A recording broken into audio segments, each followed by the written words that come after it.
আলহামদুলিল্লাহ আলহামদুলিল্লাহি নাহমাদুহু ওয়া নুসাল্লি আলা রাসূলিহিল কারীম আম্মা বা'দ ফাআউযু বিল্লাহি মিনাশ শাইতানির রাজীম বিসমিল্লাহির রহমানির রহিম ইন্না ইদ্দাতাশ শুহুরি ইনদাল্লাহি ইসনা আশারা শাহরান ফি কিতাবিল্লাহ ইয়াওমা খালাকাস সামাওয়াতি ওয়াল আরদা মিনহা আরবাআতুন হুরুম যালিকাদ দীনুল কাইয়্যিম সাদাকাল্লাহুল আযীম ওয়া সাদাকা রাসূলুহুন নাবিয়্যুল আমিনুল কারীম।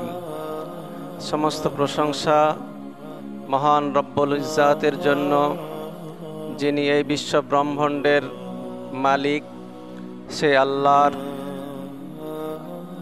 লাখো লাখো শুকরিয়ার্থে আমরা সকলে একবার বলি আলহামদুলিল্লাহ।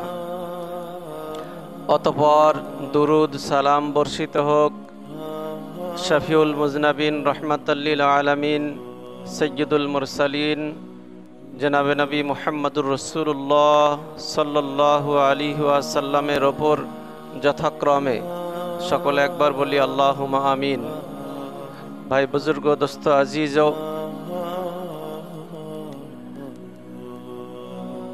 আমরা আজকে পবিত্র জুমার সালাতের জন্য মসজিদে এসেছি। প্রতিদিনই হয়তো কিছু না কিছু জুমার দিনে বলা বলি হয়, তো আজকের ব্যাপারটা একটু ভিন্ন।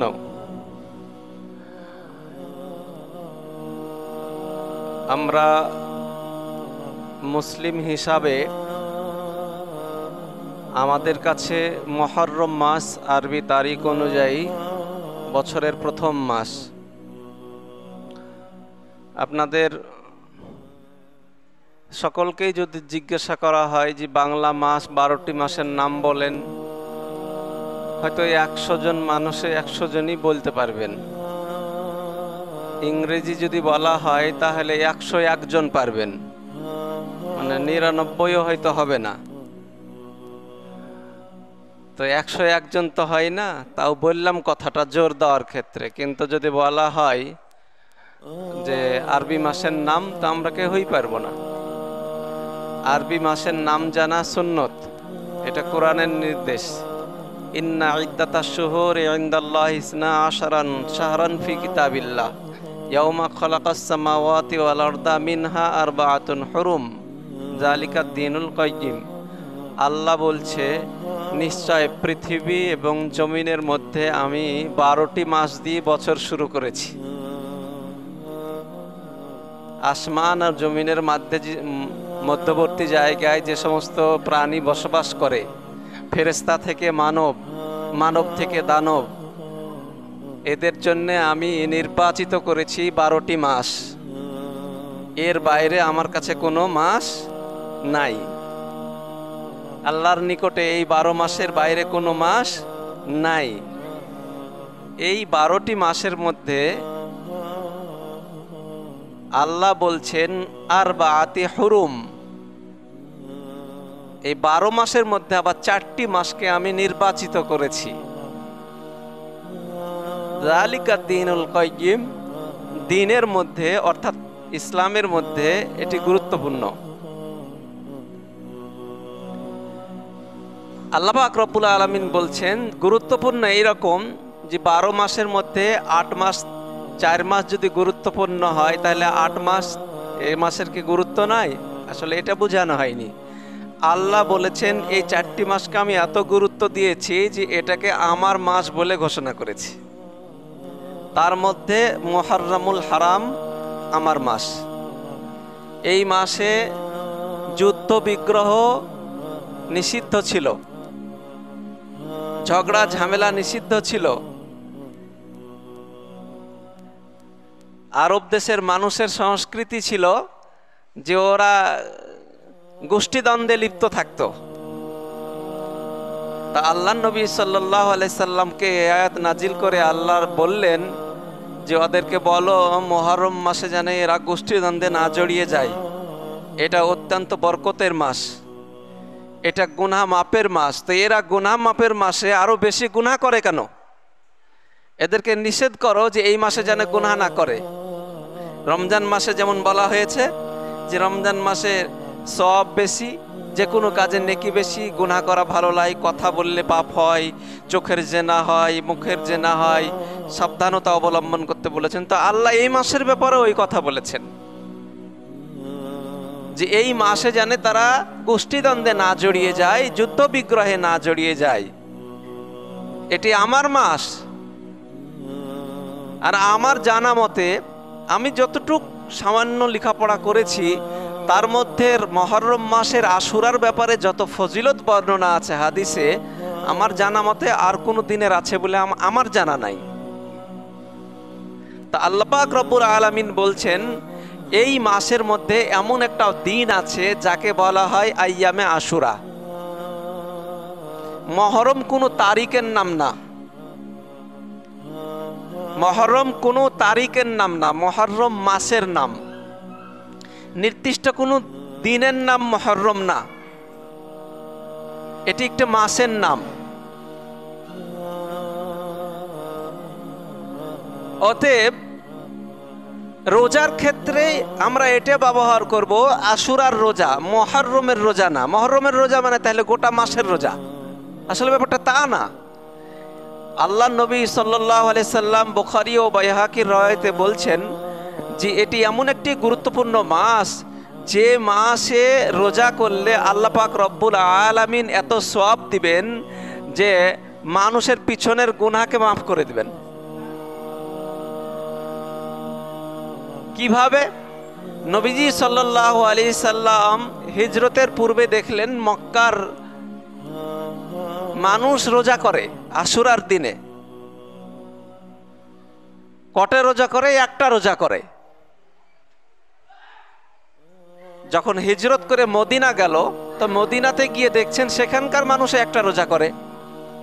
আল্লাহ রাসূল সাল্লাল্লাহু আলাইহি সাল্লাম বললেন মদিনাতে গিয়ে দেখছেন সেখানকার ইহুদিরা রোজা করে।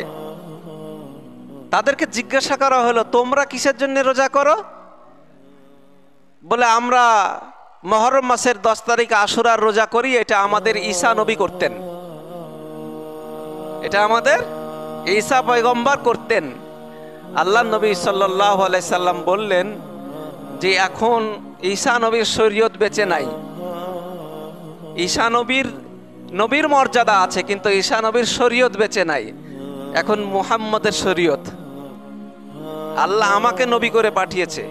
তো ওরা এখনো যেহেতু মুহাম্মদ সাল্লাল্লাহু আলাইহি সাল্লামের ধর্মকে গ্রহণ করতে পারেনি, আল্লাহর দেওয়া দিন মুহাম্মদ সাল্লাল্লাহু আলাইহি সাল্লামকে নবী বলে মেনে নিতে পারেনি, তো ওরা যে একটা রোজা করে, যারা ঈমান এনেছো তারা দুটো রোজা করো, ওদের সঙ্গে মুসাবিহাত রাখো না, ওদের সঙ্গে সম্পর্ক রাখো না, পার্থক্য করে দাও, তোমরা দুটো রোজা করো।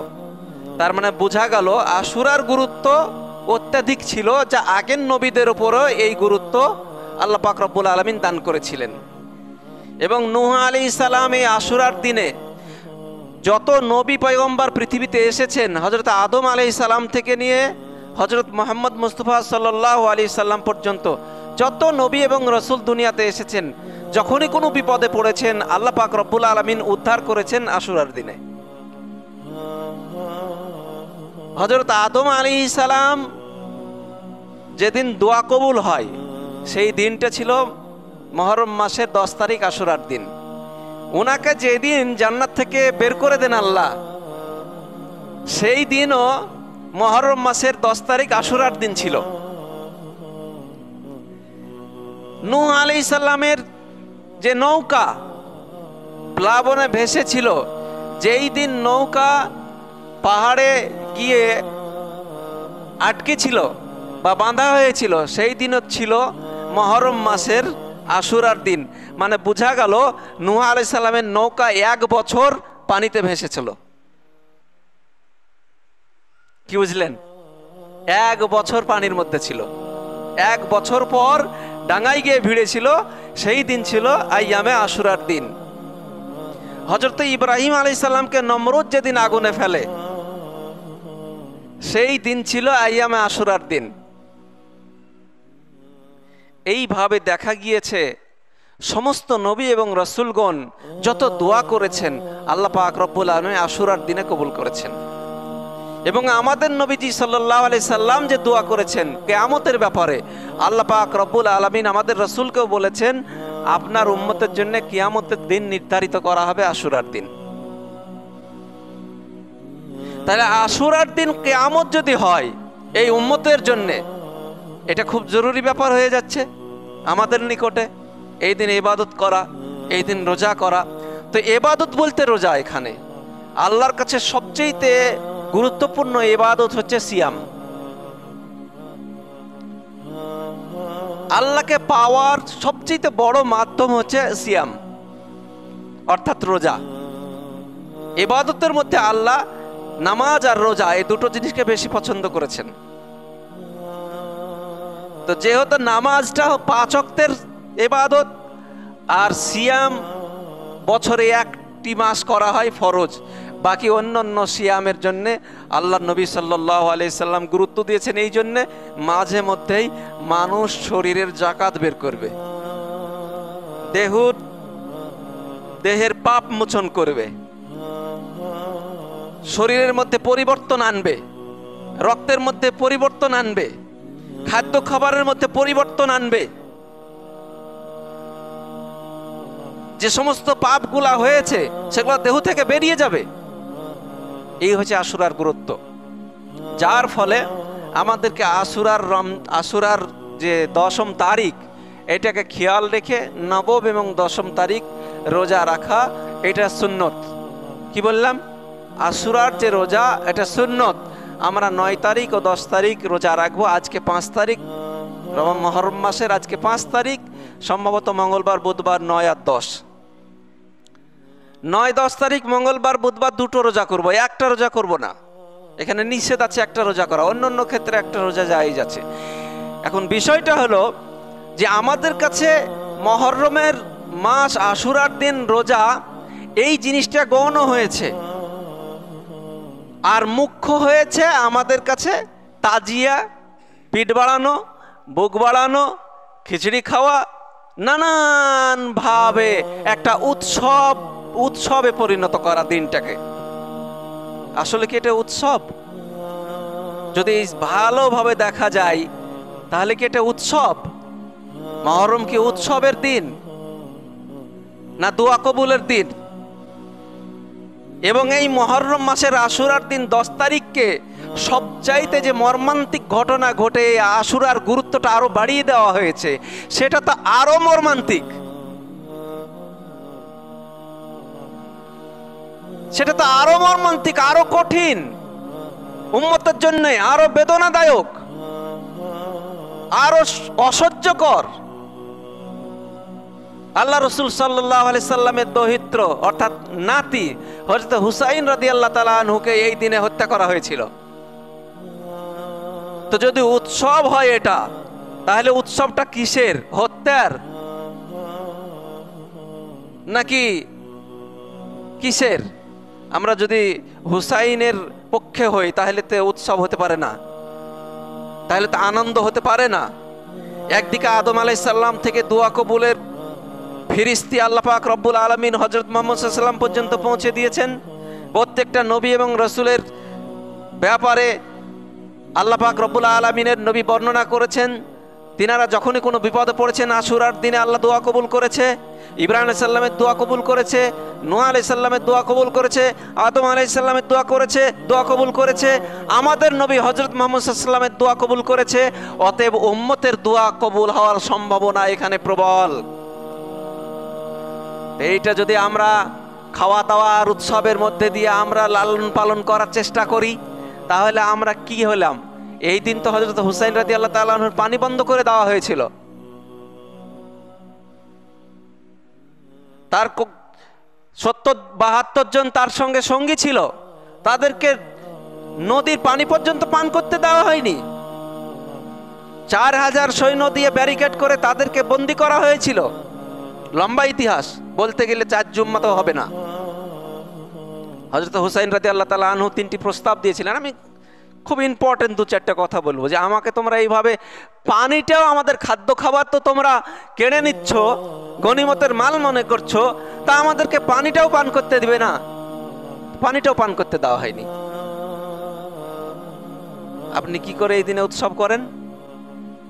আপনি এত নবীকে ভালোবাসেন, এত আল্লাহকে ভালোবাসেন, তো যেই দিন রসুলের দহিত্রকে পানি পান করতে দেওয়া হচ্ছে না, তার খাবারকে গনিমতের মাল বলে কেড়ে নেওয়া হচ্ছে, সেই দিন তালোয়ারের খোঁচায় মাথাটাকে কেটে নিয়ে দুখণ্ডিত করে দিয়ে উবাইদুল্লাহ বিন জিয়াদের নেতৃত্বে তালোয়ারের আগে সেই মাথাকে কেটে নিয়ে ইয়াজিদের কাছে যাওয়া হচ্ছে, আর আপনি সেই দিনকে কি অর্থে উৎসব করতে পারেন?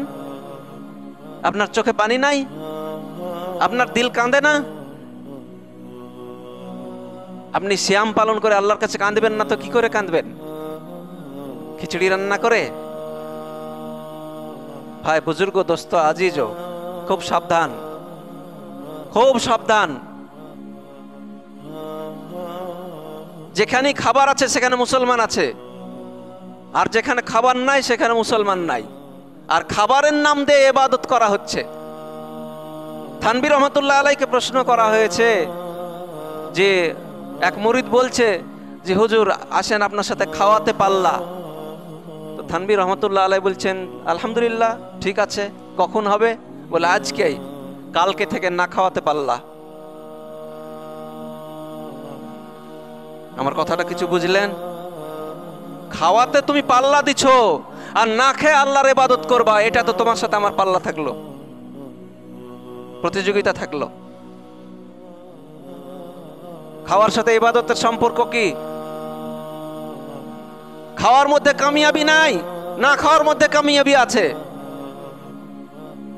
খেলে ঘুম আসে, যখনই মানুষ বিপদে পড়ে তখন আল্লাহকে স্মরণ করে, যখন পেটে ক্ষুধা থাকে তখন বেশি আল্লাহকে স্মরণ করে। প্রত্যেকটা নবী এবং ওলিদের জীবনী দেখেন, বুজুর্গদের জীবনী দেখেন, পীরেদের জীবনী দেখেন, তারা না খাওয়াকে প্রাধান্য দিয়েছে। হযরত আবু বকর সিদ্দিকের পেট মোটা ছিল, হযরত আবু বকর সিদ্দিকের পেট মোটা ছিল। যেদিন ওনাকে খেলাফত দেওয়া হলো, খলিফা নির্বাচিত করা হলো, হযরত ওমর রাদিয়াল্লাহু তাআলা আনহু বলছেন, হে দোস্ত, তোমার পেট জি শুকিয়ে যাচ্ছে, বলে এমন দায়িত্ব কাঁধে দিয়েছো, খেতে গিয়েও ভয় লাগে যে বাইতুল মালের মাল খেয়ে নিচ্ছি কিনা, তাই খাওয়াটাই ছেড়ে দিয়েছি যেন আমার নাড়ি ভুড়ি সব শুকিয়ে যায় মৃত্যুর আগে।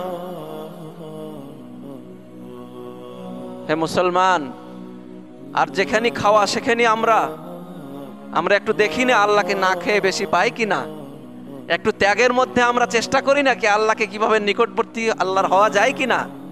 আল্লাহ নবী সাল্লাল্লাহু আলাইহি ওয়াসাল্লাম একটা খেজুর খেয়ে রমজানের সিয়াম পালন করছে। একজন সাহাবী এসে বললেন, ইয়া রাসূলুল্লাহ, একটা খেজুর খেয়ে কি রমজানের সিয়াম পালন করা আমাদের উপর হুকুম এসেছে?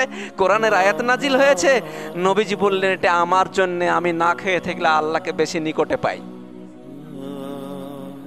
তোমরা এটা করো না, তোমরা খাও। তাহলে কি বললেন? না খাওয়ার মধ্যে কামিয়াবি খুঁজে পেয়েছি আমরা, খাওয়ার মধ্যে পাইনি। সারা রাত্রি ইবাদত করতে গেলে আপনাকে রাত্রে কম খেতে হবে। আপনি বিজ্ঞানের দৃষ্টিতে দেখেন, আপনি একজন চিকিৎসকের কাছে যান, যিনি চিকিৎসার ব্যাপারে বোঝেন ভালো, তিনি বলবেন রাত্রের খাবার হালকা খান, আর রাত্রে তাড়াতাড়ি ঘুমাবেন, আর যত পারবেন সকালে উঠবেন। নবীগণ তো রাত্রে ঘুমাতেন না। আল্লাহ নবী সাল্লাল্লাহু আলাইহি সাল্লাম একদিন মাগরিবের নামাজ পড়ে ঘুমিয়ে গেছেন। সাহাবীরা মসজিদে নববীতে হাজির, এশার ওয়াক্তে, যে ওয়াক্তে জামাত হয় সেই ওয়াক্ত পর্যন্ত বসে আছে, নবীজি আসছেন না। সাহাবীরা মনে করছেন কি ব্যাপার, আল্লাহর কি বিধান চেঞ্জ হয়ে গেল নাকি, পরিবর্তন হলো নাকি কিছু? নবীজি ইমামতি করবেন, আমরা নামাজ পড়বো। আল্লাহ নবী সাল্লাল্লাহু আলাইহি সাল্লাম ঘুম থেকে উঠে দেখছেন কিছু সাহাবী ঢুলছে, কিছু সাহাবী ঘুমিয়ে গেছে, কিছু সাহাবী জিকির করছে। নবীজি আসার পর বললেন, কি ব্যাপার, তোমরা কি খুবই ক্লান্ত? সাহাবীরা একে অপরকে ডাকাডাকি করার পর বললেন, ইয়া রাসূলুল্লাহ, আমরা তো ঘুমিয়ে গেছিলাম, সারাদিন কাজ করেছি। নবীজি বললেন, তোমরা যদি ক্লান্ত বোধ না করতে তাহলে এশার নামাজকে আমি আরো লম্বা করে দিয়ে গভীর রাতে পড়তাম।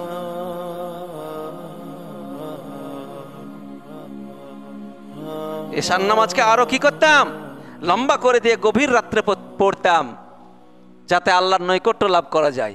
ভাই বুজুর্গ, দোস্ত, আজিজ, তাই না খাওয়ার মধ্যে আমরা চেষ্টা করি আইয়ামে আশুরাকে, আমরা সিয়াম ও কিয়ামের মধ্যে চেষ্টা করি। কিয়াম মানে আবার ভুল বুঝেন না, কিয়াম মানে নামাজ, আরবি শব্দ। কিয়াম মানে দাঁড়িয়ে দাঁড়িয়ে নামাজ পড়া। তা আমরা সিয়াম আর কিয়ামের মধ্যে আল্লাহকে পাওয়ার চেষ্টা করি। এই আশুরার দিন, এই মুহররমের 10 তারিখ আল্লাহ নবী সাল্লাল্লাহু আলাইহি সাল্লাম বলেছেন, যে ব্যক্তি আশুরার 2টো রোজা করবে তার পিছনের গুনাহ মাফ হবে এবং সেই দিন থেকে সে নিষ্পাপ হবে। আপনি এত বড় ফজিলত, এত বড় ফজিলতের কথা, এত বড় মাহাত্মের কথা, এত বড় গুরুত্বের কথা, আর হযরত হুসাইন রাদিয়াল্লাহু তাআলা আনহুকে এই দিনে হত্যা করা হয়েছে। তিনার যাওয়ার ব্যাপারে অনেক ইতিহাস আছে। তিনি মদিনা থেকে রওনা হয়েছিলেন। মদিনার বুদ্ধিমান মানুষরা তাকে নিষেধ করেছিল, তিনাকে তুমি যেও না, কুফার মানুষ নবীজির সঙ্গে অনেকবার বেঈমানি করেছে, তোমরা ওদের ডাকে বা ওর চিঠিতে তোমরা সাড়া দিও না, তুমি যেও না। তিনি সপরিবারে গেলেন, কিছু সাহাবীকে নিয়ে গেলেন। এ লম্বা ইতিহাস, মসজিদে এখন বলতে গেলে 1 ঘন্টা সময় লাগবে, কিন্তু সে ধৈর্য আমাদের নাই, আর আমাদের নামাজের সিস্টেমও আলাদা। অতএব নিয়মের মধ্যেই আমাদেরকে বলতে হবে আর নিয়মের মধ্যেই চলতে হবে।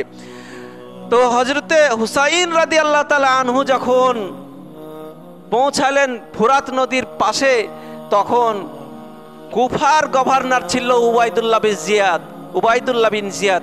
তিনার নেতৃত্বে এজিদের সঙ্গে যোগাযোগ করে তিনি এসে কি করলেন, সৈন্য দিয়ে ঘিরে দিলেন, আমার এলাকায় যেতে দিব না। এজিদের কাছে খবর পাঠানো হলো, বলে কি বলতে চাই? হুসাইন রাদিয়াল্লাহু তাআলা আনহু বললেন, আমি খেলাফত প্রতিষ্ঠা করতে চাই। তোমাদের মধ্যে যে ন্যায় নীতির অভাব সৃষ্টি হয়েছে, নবীজি সাল্লাল্লাহু আলাইহি ওয়াসাল্লাম এবং খেলাফত আমলের যে পরিবেশ ছিল সেটা নষ্ট হয়েছে, সেই ব্যাপারে তোমাদের সঙ্গে পরামর্শ করতে চাই। উবাইদুল্লাহ বিন জিয়াদ দেখল, যদি একে কুফায় পাঠানো হয়, কুফার মানুষ আমার বিরুদ্ধে সোচ্চার হবে, আন্দোলন করবে, আমাকে গভর্নর থেকে নামিয়ে দিয়ে নতুন গভর্নর নির্বাচিত করবে, অতএব এইখানেই তাকে আটকানো হোক। তার সঙ্গে কিছু দুষ্টু লোক ছিল, তারা বলল যে এই আটকে শুধু কাজ নাই, দুনিয়া থেকে সরিয়ে দেন, ঝামেলা মিটে যাক, আটকালে সে সুযোগ পাবে। তিনি বললেন, আমার 3টে প্রস্তাব, আমাকে হয় মদিনা ফিরে যেতে দাও, আর না হলে আমাকে ইয়াজিদের সঙ্গে একটু পরামর্শ করার সুযোগ দাও, আর তা না হলে আমাকে কুফা আর তুরস্কের মধ্যবর্তী কোন একটা জায়গাতে স্থান দাও, সেখানে আমি কিছুদিন থেকে চলে যাব। বলে, তোমার 3টে প্রস্তাবের কোনোটাই কবুল করা হবে না। তিনাকে হত্যা করা হলো। হত্যার পর রাগ মিটল না তাদের, তারা মরা দেহুর ওপরে, মৃত দেহুর ওপরে তীর নিক্ষেপ করতে লাগলো।